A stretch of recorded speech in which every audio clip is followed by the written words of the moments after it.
ونصلی علی رسولہ الکریم اما بعد۔ پارہ نمبر 9 سورۃ الاعراف، آیت نمبر 152۔ اعوذ باللہ من الشیطان الرجیم، بسم اللہ الرحمن الرحیم۔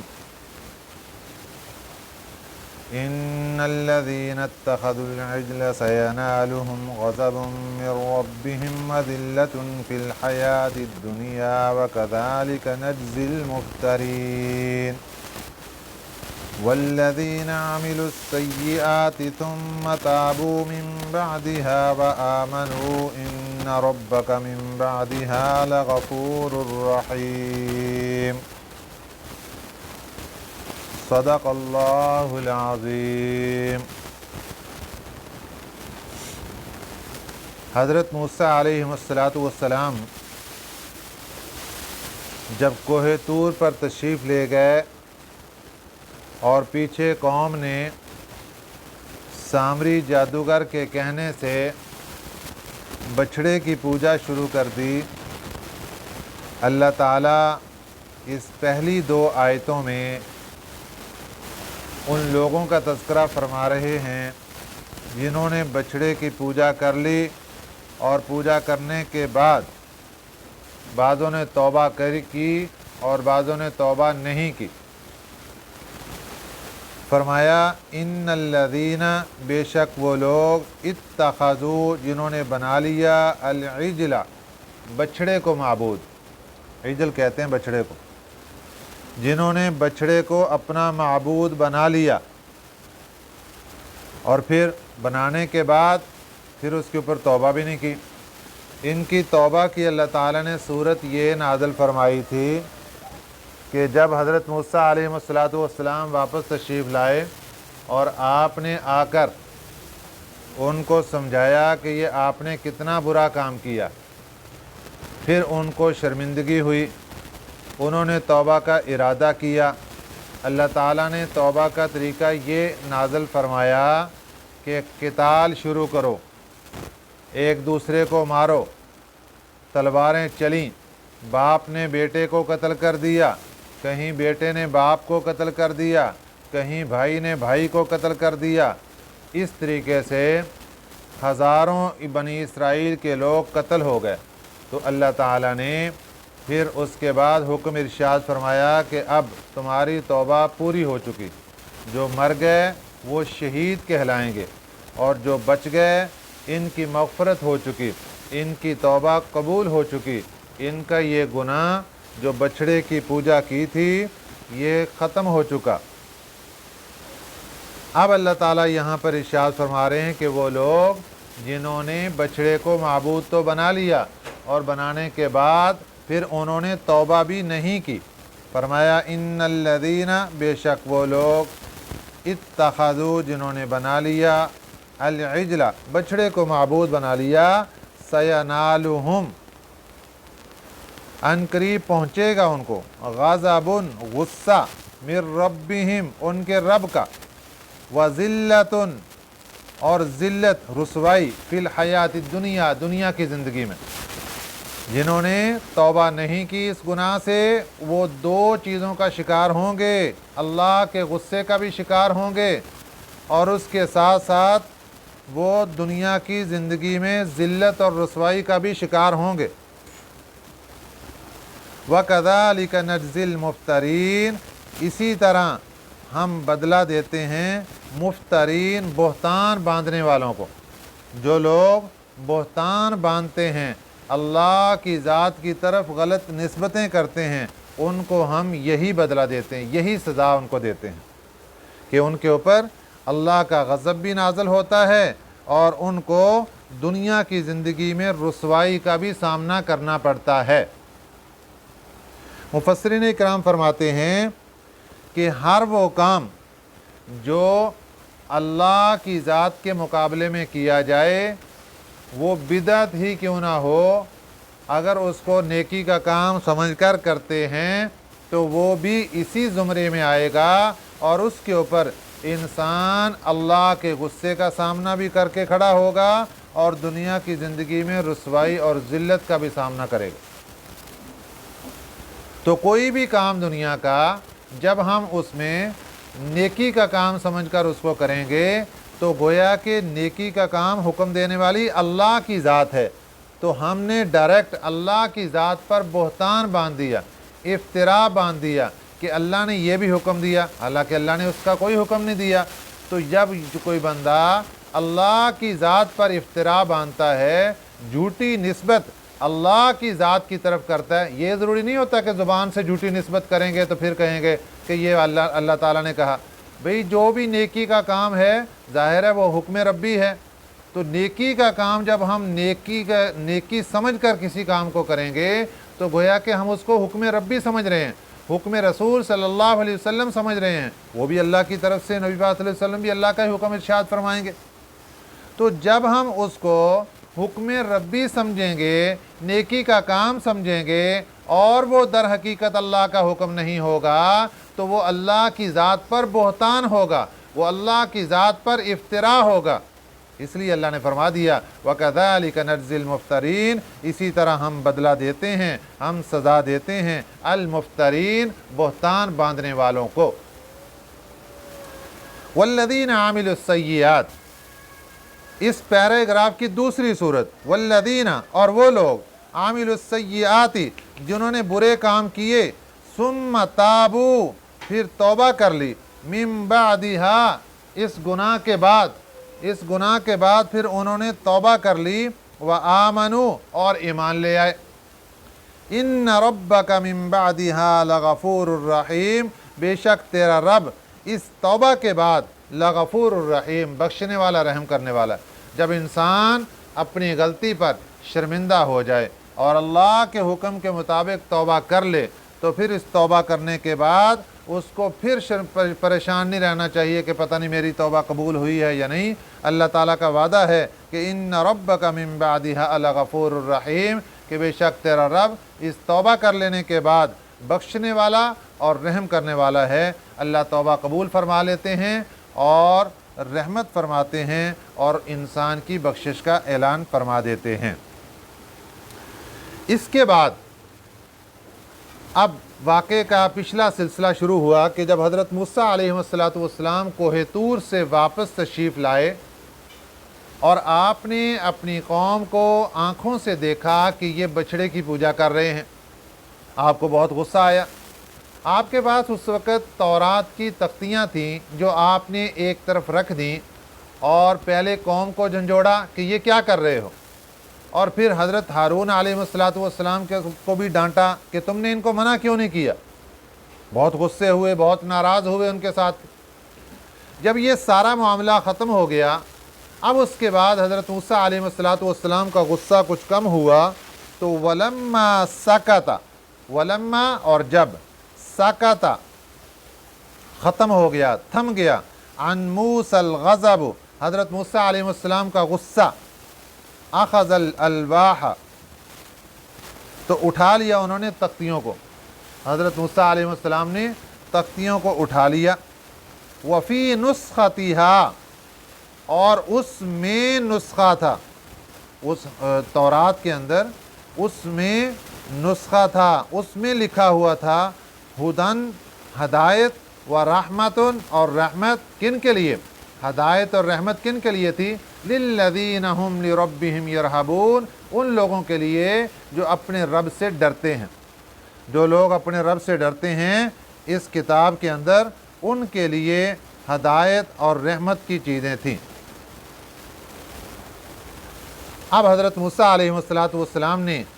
قوم بنی اسرائیل کے سامنے یہ بات رکھی کہ دیکھو اللہ تعالیٰ نے مجھے 40 راتوں کا اعتکاف کرنے کا حکم ارشاد فرمایا کوہ طور پر، پھر اللہ تعالیٰ نے مجھے یہ کتاب عطا فرمائی، اس لیے اب اللہ حکم دیتے ہیں اس کتاب تورات کو پکڑو اور اس پر عمل کرو۔ جیسے جیسے اللہ تعالیٰ حکم ارشاد فرما رہے ہیں ایسے ہی تورات کتاب کو پڑھتے چلے جاؤ اور اس پر عمل کرتے چلے جاؤ۔ لیکن بنی اسرائیل کی قوم بڑی ڈھیٹ قوم تھی، انہوں نے بجائے اس کے کہ نبی کی بات مانتے اور مان کر اس پر عمل کرتے، آگے سے شکوہ کر دیا، ہمیں کیا معلوم کہ یہ واقعی اللہ کا کلام ہے؟ ہمیں کیا معلوم کہ اللہ نے کتاب دی ہے؟ ہمیں اس کی تصدیق چاہیے۔ ہمیں کیسے پتہ چلے گا کہ یہ واقعی اللہ نے کتاب دی ہے؟ پتہ نہیں آپ کہاں سے لے کے آگے، نعوذ باللہ من ذالک، طرح طرح کی باتیں کرنے لگے۔ حضرت موسیٰ علیہ السلام نے اللہ تعالیٰ سے درخواست کی کہ یا اللہ یہ ماجرا یہاں پر پیش آ گیا، تو اللہ تعالیٰ نے فرمایا کہ ان کے کچھ سرداروں کو منتخب کر کے یہاں ہمارے پاس کوہ طور پر لے آؤ، ہم خود ان کو بتائے دیتے ہیں کہ بھئی یہ کتاب ہم نے دی ہے، لہذا تم اس پر عمل کرو۔ حضرت موسیٰ علیہ السلام نے بنی اسرائیل کو بتایا کہ بھئی آپ اپنے کچھ سردار منتخب کر کے میرے ساتھ بھیج دیں، اللہ تعالیٰ خود ان کو بتا دیں گے، تمہارے پاس گارنٹی آ جائے گی کہ واقعی یہ کتاب اللہ تعالیٰ کی ہے۔ تو بنی اسرائیل کے خاندان اس وقت 12 خاندان تھے، 12 نسلیں تھیں اس میں چل رہی تھیں، تو 12 گروہوں پر مشتمل تھا۔ ہر گروہ میں سے 6 بڑے بڑے سردار چوٹی کے وہ منتخب کیے، ہر خاندان نے، ہر گروہ نے اپنے اپنے، تو یہ ٹوٹل تعداد 72 بن گئی۔ ان میں سے جب چلنے کا وقت آیا تو 2 افراد انہوں نے کہا کہ ہم حضرت موسیٰ علیہ السلام کی بات پر یقین رکھتے ہیں، ہمیں وہاں جا کر تصدیق کرنے کی ضرورت نہیں ہے۔ لہذا پیچھے 70 سرداروں کی جماعت باقی رہ گئی۔ انہوں نے کہا جی ہم ساتھ چلیں گے اور جا کر ہم گارنٹی لیں گے، وہاں دیکھیں گے ہم، پھر اس کے بعد فیصلہ کریں گے۔ حضرت موسیٰ علیہ السلام ان 70 افراد کی جماعت کو لے کر کوہ طور پر تشریف لے گئے۔ وہاں کوہ طور پر پہنچنے کے بعد اللہ تعالیٰ کی طرف سے یہ حکم دیا گیا، آواز آئی کہ یہ میری کتاب ہے تورات، اور یہ میرے نبی ہیں حضرت موسیٰ علیہ السلام، لہذا تم ان کی بات پر عمل کرو، اور اس کے سارے احکامات میں رب نے دیے ہیں، لہذا تم عمل کرو۔ اب وہ سردار کہنے لگے کہ جناب یہ کیا بات ہوئی کہ آواز آئی ہے، ہمیں کیا پتہ کس کی آواز ہے یہ؟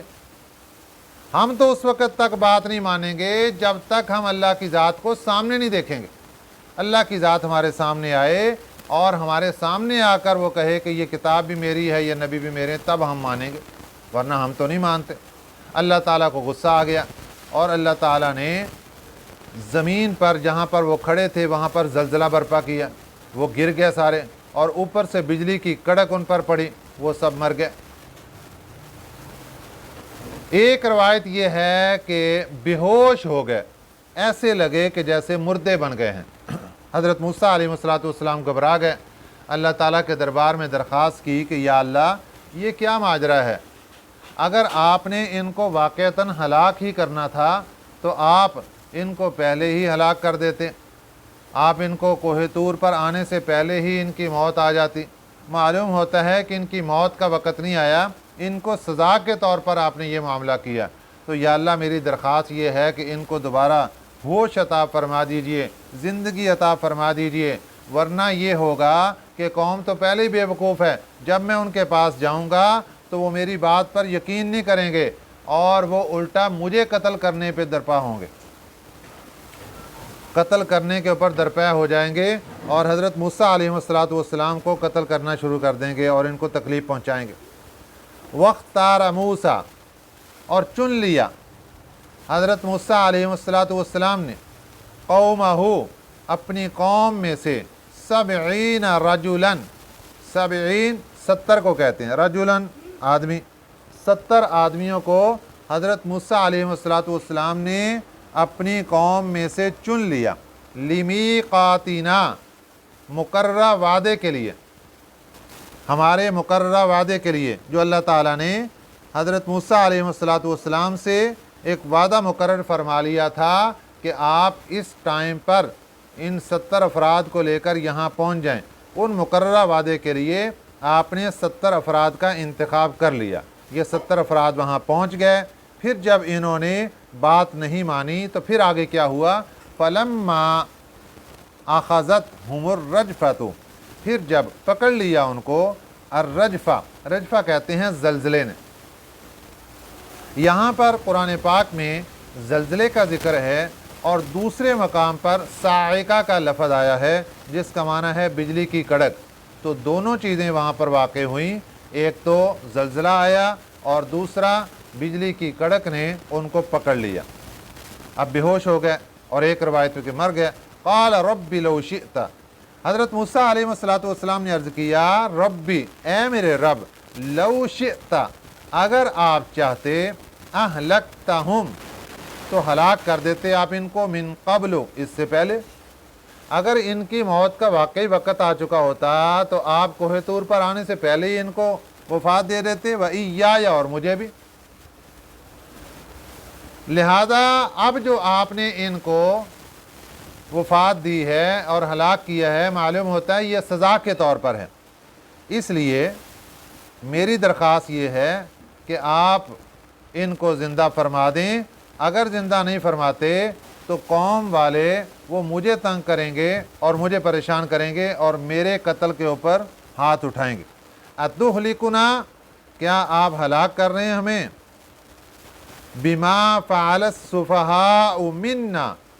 ان کے وجہ سے جو کیا بے وقوفوں نے ہم میں سے، جو چند بے وقوفوں نے جو کلمات اپنی زبان سے کہہ دیے اس کی وجہ سے آپ ہماری ساری قوم کو ہلاکت میں ڈال رہے ہیں۔ وہ یہ بے وقوفی کیا تھی، یہ جو 70 افراد نے یہاں آ کر کھڑے ہو کے کہہ دیا کہ ہم آپ کی آواز اللہ تعالیٰ کی سن کے ہمیں کیا یقین کہ یہ اللہ کی آواز ہے، ہم تو اس وقت تک نہیں مانیں گے جب اللہ کی ذات ہمارے سامنے نہیں آئے گی۔ تو عرض کیا اتہلکنا کیا آپ ہمیں ہلاک کریں گے، بما اس چیز کی وجہ سے، فعلا جو کیا، السفہاء منا سفہاء کہتے ہیں بے وقوف کو، منا ہم میں سے بے وقوفوں نے، احمقوں نے جو کام کیا اس کی وجہ سے آپ ہمیں بھی ہلاکت میں ڈالیں گے۔ ان ہی الا فتنتک نہیں ہے یہ مگر آزمائش ہے آپ کی، مجھے یہ پتہ چل گیا کہ یہ آپ کی طرف سے آزمائش ہے، اس لیے اے اللہ میں آپ سے درخواست کرتا ہوں کہ اس آزمائش کو ختم فرما دیں اور ان کو زندہ فرما دیں۔ تُذِلُّ بِهَا مَن تَشَاءُ آپ بہکا دیتے ہیں اس کے ذریعے سے جس کو چاہتے ہیں، وَتَهْدِي مَن تَشَاءُ اور ہدایت دیتے ہیں جس کو چاہتے ہیں۔ أَنْتَ وَلِيُّنَا آپ ہمارے ولی ہیں، آپ ہمارے خیر خواہ ہیں، آپ ہمیں سہارا دینے والے ہیں۔ فَاغْفِرْ لَنَا آپ ہمیں بخش دیجئے، وَارْحَمْنَا ہمارے اوپر رحمت کیجئے، وَأَنْتَ خَيْرُ الْغَافِرِينَ اور آپ بہترین بخشنے والے ہیں۔ وَاكْتُبْ لَنَا فِي هَذِهِ الدُّنْيَا حَسَنَةً یہاں پر حضرت موسیٰ علیہ السلام کی دعا کا سلسلہ جاری ہے۔ عرض کیا وَاكْتُبْ لَنَا اور لکھ دیجئے، لنا ہمارے لیے، فی هذه الدنیا اس دنیا میں، حسنۃ بھلائی، اے اللہ ہمارے لیے اس دنیا میں بھلائی لکھ دیجئے، وفی الآخرۃ اور آخرت میں بھی بھلائی کا معاملہ لکھ دیجئے۔ یہ حضرت موسیٰ علیہ السلام کی دعا ہے۔ قرآن پاک میں اللہ تعالیٰ نے ہمیں بھی یہ دعا سکھلائی ہے، ربنا آتنا فی الدنیا حسنہ وفی الآخرۃ حسنہ۔ یہ اللہ تعالیٰ نے ہمیں بھی دعا سکھلائی ہے کہ جب بھی اللہ تعالیٰ سے مانگا جائے تو اللہ تعالیٰ سے درخواست یہی کی جائے کہ یا اللہ دنیا کی زندگی میں بھی ہمیں بھلائیاں عطا فرما دے اور آخرت کی زندگی میں بھی ہمیں بھلائیاں عطا فرما دے۔ دنیا کی زندگی کی بھلائیاں کیا ہیں کہ ہر موقع پر اللہ تعالیٰ عافیت والا معاملہ فرمائے، اللہ تعالیٰ ہر موقع پر دلی سکون عطا فرمائے، ہر موقع پر اللہ تعالیٰ ہمیں نیکی کا جذبہ عطا فرمائے۔ یہ ہے دنیا کی بھلائیاں۔ اور آخرت کی بھلائیاں کہ اللہ تعالیٰ ہر معاملے کے اندر آسانیاں ہی آسانیاں فرما کر اللہ تعالیٰ ہمیں جنت کے اندر اعلیٰ مقام عطا فرما دے۔ یہ آخرت کی بھلائیاں ہیں۔ اِنَّا ہُدْنَا اِلَيْكَ بے شک ہدنا، ہدنا کا معنی ہے رجوع کیا ہم نے، الیک آپ کی طرف، اے اللہ ہم نے آپ کی ذات کی طرف رجوع کیا، یعنی ہم نے آپ سے ہی درخواست کی ہے، آپ سے ہی توبہ کی درخواست، آپ سے ہی مغفرت کی درخواست، آپ سے ہی رحمت کی درخواست، اے اللہ آپ ہماری اس درخواست کو قبول فرما لیجئے۔ قال